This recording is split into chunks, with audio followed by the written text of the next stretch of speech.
वाराणसी के ज्ञानवापी केस में एएसआई सर्वे होगा। वाराणसी जिला अदालत ने वजू खाने वाले विवादित हिस्से को छोड़कर बाकी पूरे कैंपस के सर्वे की इजाजत दे दी। इसके साथ ही अदालत ने मुस्लिम पक्ष की याचिका को खारिज कर दिया और एएसआई सर्वे का आदेश पारित कर दिया। हमारा कहना था कि उस पूरे परिसर का एएसआई द्वारा सर्वेक्षण होना चाहिए। वो बैरिकेडेड का जो बैरिकेडिंग के अंदर का एरिया, पूरे बैरिकेडिंग के अंदर एरिया का सर्वे होना चाहिए। आज कोर्ट ने उस ऑर्डर को आज कोर्ट ने उस एप्लीकेशन को अलाउ किया है। अब एएसआई ही इस केस की दिशा और दशा निर्धारित करेगा। अदालत ने आदेश दिया कि मौजूदा स्ट्रक्चर को बिना नुकसान पहुंचाए साइंटिफिक सर्वे किया जाए। कोर्ट ने एएसआई को निर्देश दिया कि वो 4 अगस्त को रिपोर्ट पेश करें कि सर्वे कब से किया जाएगा। हिंदू पक्ष ने उम्मीद जताई कि सर्वे के बाद सच्चाई सामने आ जाएगी। एएसआई मूल रूप से यही बताएगा कोर्ट के सामने कि क्या इसको औरंगजेब के समय बनाया गया था कि ये स्ट्रक्चर और ये वेस्टर्न वॉल औरंगजेब से पहले की है। पहली बात। दूसरी बात यह है कि जो आज सेंट्रल डोम है उसके नीचे जो हिंदू मंदिर के शिखर हैं वो कितने पुराने हैं। तीसरी बात, जो हिंदू मंदिर के खंबे हैं उस स्ट्रक्चर में, वो स्ट्रक्चर में जो खंबे हैं वो कितने पुराने। व्यास जी का जो तहखाना है, यहाँ पे पूजा हो रही थी, जहाँ पे आर्टिफिशियल वॉल है, उसके पीछे क्या है। इस मामले में मुस्लिम पक्ष ने सर्वे पर रोक लगाने की याचिका दाखिल की थी। 14 जुलाई को करीब 1.5 घंटे तक हुई बहस के बाद जिला अदालत ने फैसला सुरक्षित रख लिया था। ज्ञानवापी केस में वाराणसी की जिला अदालत का फैसला आते ही हिंदू पक्ष में खुशी की लहर दौड़ गई। हिंदू पक्ष ने इसे बड़ी जीत बताया। इसीलिए फैसला आते ही खुशियां मनानी शुरू कर दी। इस दौरान जिला अदालत परिसर बम बम भोले के नारों से गूंजने लगा।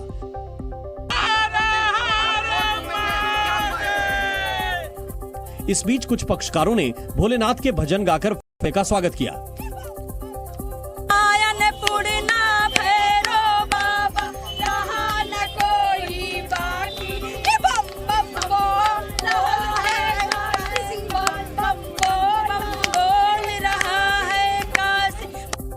हिंदू पक्ष का दावा है कि सर्वे के बाद ज्ञानवापी का सच सामने आ जाएगा। वैज्ञानिक पद्धति से जांच होगी तो कितना भी सच छुपाया जाएगा वो सामने आ जाएगा और आश्चर्यजनक रूप से सबके सामने आएगा और ये साबित हो जाएगा कि मंदिर था, मंदिर है, मंदिर ही रहेगा। हम लोग को जीत हुई, फैसला तो हमारे हक में आया क्योंकि जो सच्चाई है हम लोग से छुपा के रखे थे वो सच्चाई एक एक करके उभर के सामने अब आ जाएगी।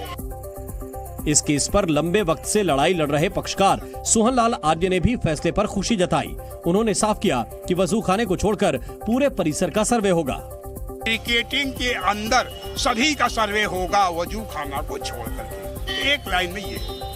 और जो नीचे तहखाना था जहाँ पे सारे तहखाने जो तहखाने हैं, यहाँ तक कि सारे जो है रेडियो में सारे प्रमाण, अगर जो एएसआई उसको तोड़ने की जरूरत पड़ेगी तोड़ेगी। जिस तरह एक्सरे होता है उनका सारे रडार सिस्टम के माध्यम से सारी जांच करेगी। इस केस की अगली सुनवाई 4 अगस्त को होगी जब एएसआई अपनी रिपोर्ट फाइल करेगी। जिला अदालत के फैसले पर अयोध्या के हनुमानगढ़ी के महंत राजू दास ने भी खुशी जताई। उन्होंने कहा कि सावन के महीने में अच्छा समाचार सामने आया है। सावन का महीना चल रहा है, पूरे देश में बम बम चल रहा है, काशी में भी बम बम होने जा रहा है और आज कोर्ट ने आदेश दिया कि कार्बन डेटिंग हो, इसकी अनुमति दे दिया। हम लोग के अंदर अपार खुशी है, उत्साह है, पूरे देश के लिए मंगल कामना। और अयोध्या तो झांकी है, काशी में तैयारी है और मथुरा की बारी है। जिला अदालत के फैसले को मुस्लिम पक्ष हाईकोर्ट में चुनौती देगा। मुस्लिम धर्मगुरु मौलाना खालिद रशीद फिरंगी बहली ने कहा कि उन्हें उम्मीद है कि फैसला उनके हक में आएगा।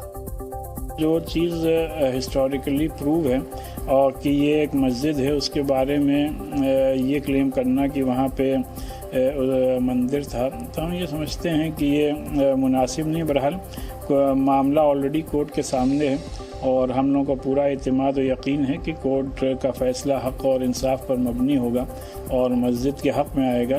इसको हम लोग आगे हाई कोर्ट में चैलेंज करेंगे। ज्ञानवापी मामले में मुस्लिम पक्ष ने सर्वे का विरोध किया था, लेकिन सभी दलीलों को सुनने के बाद वाराणसी कोर्ट ने एएसआई सर्वे को मंजूरी दे दी। इस मामले में पिछले 30 सालों से विवाद गहराता गया। साल 1991 में पहली बार वाराणसी कोर्ट में हिंदू पक्ष ने ज्ञानवापी पर याचिका दायर कर परिसर में पूजा की मांग की थी, जिसके बाद 1993 में मामला इलाहाबाद हाई कोर्ट तक पहुंचा, जहां कोर्ट ने यथास्थिति बनाए रखने का आदेश दिया। 1998 में अंजुमन इंतजामिया की याचिका पर इलाहाबाद हाई कोर्ट ने निचली अदालत में सुनवाई पर रोक लगा दी। इसके बाद 2019 में वाराणसी कोर्ट में आर्कियोलॉजिकल सर्वे की मांग वाली याचिका पर फिर सुनवाई शुरू हुई, लेकिन एएसआई सर्वे की मांग का 2020 में मस्जिद कमेटी ने विरोध किया। इसके बाद 18 अगस्त 2021 को ज्ञानवापी परिसर में मां श्रृंगार गौरी समेत अन्य देवताओं की रोजाना पूजा की मांग करते हुए 5 महिलाओं ने कोर्ट में याचिका दाखिल की। 26 अप्रैल 2022 को वाराणसी कोर्ट ने ज्ञानवापी परिसर में देव विग्रहों के सत्यापन के लिए वीडियोग्राफी और सर्वे का आदेश दे दिया, जिसके बाद मई 2022 में हुए सर्वे में ज्ञानवापी में शिवलिंग जैसी आकृति का पत्थर मिलने का दावा किया गया, जिसे हिंदू पक्ष ने शिवलिंग बताया जबकि मुस्लिम पक्ष ने इससे इनकार किया। 2022 में सुप्रीम कोर्ट ने कथित शिवलिंग के साइंटिफिक सर्वे और कार्बन डेटिंग के आदेश पर रोक लगा दी। 14 जुलाई 2023 को सर्वे पर रोक लगाने की याचिका पर करीब 1.5 घंटे तक हुई बहस के बाद वाराणसी कोर्ट ने अपना फैसला सुरक्षित रख लिया था।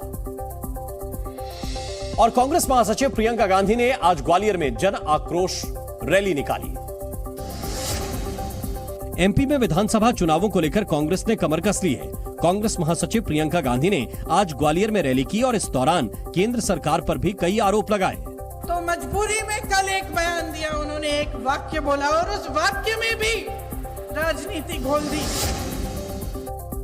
राजस्थान में भी विधानसभा चुनावों से पहले सियासत तेज हो गई है। गहलोत सरकार को घेरते हुए राजस्थान की पूर्व सीएम वसुंधरा राजे ने प्रदेश में महिलाओं के प्रति हो रहे अत्याचार का मुद्दा उठाया। राजे ने दावा किया कि बेटियों के खिलाफ दुष्कर्म की घटनाओं में राजस्थान नंबर 1 प्रदेश बन गया है। भारतीय क्रिकेट टीम के पूर्व कप्तान महेंद्र सिंह धोनी के बाइक्स और कार के शौक के बारे में पूरी दुनिया जानती है। हाल ही में रांची में उनके घर में बने गैराज का एक वीडियो वायरल हो रहा है, जिसमें एक से एक क्लासिक बाइक और विंटेज कार्स दिख रही हैं। और ये गैराज कम बल्कि किसी बाइक शोरूम जैसा ज्यादा दिख रहा था। हाल ही में पूर्व इंडियन क्रिकेटर वेंकटेश प्रसाद और सुनील जोशी रांची में एमएस धोनी से मिलने उनके घर पहुंचे थे। तभी उन्होंने धोनी के शौक और जुनून से भरा ये गैराज भी देखा और इसका वीडियो ट्विटर पर शेयर किया। वेंकटेश प्रसाद ने धोनी को टैग करते हुए लिखा कि ये सबसे पागलपन भरा जुनून है जो मैंने किसी व्यक्ति में देखा है। वीडियो को धोनी की पत्नी साक्षी ने रिकॉर्ड किया। इस दौरान वो उनके दोस्तों से सवाल भी कर रही थी और माही के दोस्त गैराज देखकर हैरान दिखाई पड़ रहे थे। Any comments on this? Unless and until someone is mad about this, you can't. Okay. But this is crazy. Okay. This place is crazy. Yeah. Any comments? You can't explain. You can't explain about this whole setup. ये bike showroom हो सकता है ये। धोनी के पास 50 से ज्यादा bikes का collection है, जिनमें हार्ले डेविडसन की फैट बॉय से लेकर कावासाकी निंजा H2 और डुकाटी 1098 भी शामिल हैं। गैराज के ग्राउंड फ्लोर पर विंटेज कार्स, जीप और बाइक्स खड़ी थी और एक तरफ मैकेनिक टूल्स का कोना भी था और फर्स्ट फ्लोर पर विंटेज बाइक्स की लंबी लाइन लगी हुई थी। गैराज में कुछ बाइक्स के ओल्ड मॉडल्स भी थे। This whole setup, the old bikes. Any comments on this? इस दौरान साक्षी ने धोनी से सवाल करते हुए कहा कि माही ये क्यों बनाया, जिस पर धोनी ने बड़ी मासूमियत के साथ जवाब दिया। माही why? Because you took everything, so I needed to have something of my own. So this is the only thing you allowed. That also you wanted after the badminton court. I said no, it will be before the badminton court.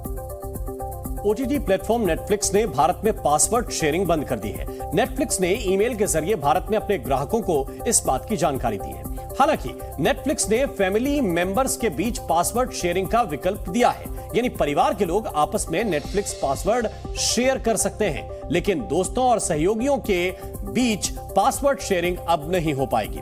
अगर कोई user अपना password share करना चाहेगा तो उसको इसकी अतिरिक्त fees चुकानी पड़ेगी। भारत में पासवर्ड शेयरिंग करने पर यूजर्स को 150 से 250 रुपए देने पड़ सकते हैं। नेटफ्लिक्स ने पासवर्ड वेरिफिकेशन के लिए डिवाइस वेरिफिकेशन अनिवार्य कर दिया है ताकि लोग अपने पासवर्ड दूसरों को न दे सकें। एसएमएस के जरिए 4 अंकों का कोड भेजकर यूजर्स के डिवाइस का वेरिफिकेशन किया जाएगा।